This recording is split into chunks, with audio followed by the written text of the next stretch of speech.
1950-এর দশকের এক হিমেল সন্ধ্যা। সল্টলেকের বাড়িতে ব্যোমকেশ নিবিষ্ট মনে খবরের কাগজে চোখ বোলাচ্ছিল।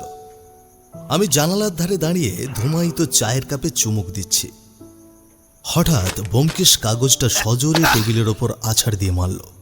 অজিত, মানুষ অপরাধ করার জন্য ইদানিং খুব সস্তা পথ বেছে নিচ্ছে, কিন্তু এই খবরটা দেখো, এটা সস্তা নয়, এটা একটা শিল্প। আমি কৌতূহলী হয়ে এগিয়ে গেলাম।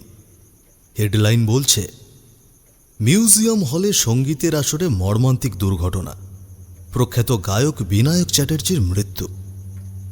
এটা তো স্রেফ হৃদরোগে মৃত্যু বলেই মনে হচ্ছে ব্যোমকেশ। জলসার আসরে গান গাইতে গাইতে আবেগপ্রবণ হয়ে অনেক সময় শিল্পীদের এমনটা হয়। এর মধ্যে অপরাধ কোথায় দেখলে? খবরটা ভালো করে পড়ো। ঠিক যে মুহূর্তে তিনি মৃত্যুর কোলে ঢলে পড়লেন, সেই মুহূর্তেই হলের ঐতিহাসিক বেলজিয়াম গ্লাসের ঝাড় লণ্ঠনটা ভেঙে পড়েছিল। লোকে ভাবছে এটা কাকতালীয় বা দৈব অভিশাপ, কিন্তু বিজ্ঞানে কাকতালীয় বলে কিছু নেই অজিত। সম্পূর্ণ গল্পটি উপভোগ করতে আমাদের কমেন্ট বক্সে দেওয়া লিঙ্কে ক্লিক করুন। আর হ্যাঁ, হুইসপার ইন সাসপেন্সের ইউটিউব চ্যানেলকে সাবস্ক্রাইব করতে ভুলবেন না যেন। ওনারা সব দেখছেন।